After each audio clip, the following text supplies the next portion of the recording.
హిమాలయాల గురించి ప్రజలకు తెలియని విషయం ఏమిటంటే అవి కేవలం ఎత్తైన శిఖరాలు మాత్రమే కాదు, భారతదేశానికి ప్రాణాధారం.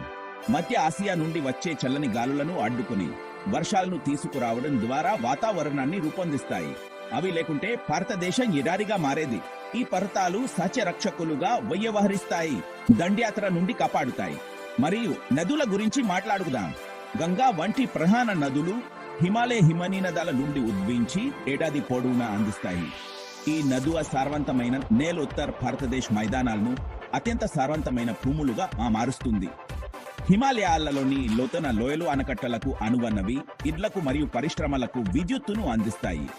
అవి ఇంధన కట్టెల నుండి యషద మొక్కల వరకు వనరుల నుండి అరుగులు వ్యవసాయం ఇక్కడ కూడా వృద్ధి చెందుతుంది. హిమాలయాలు ప్రకృతి ప్రేమికులకు మరియు సాహస ప్రేయులకు స్వర్ధామం. కాబట్టి మీరు తదుపరిసారి హిమాలయాల గురించి ఆలోచించినప్పుడు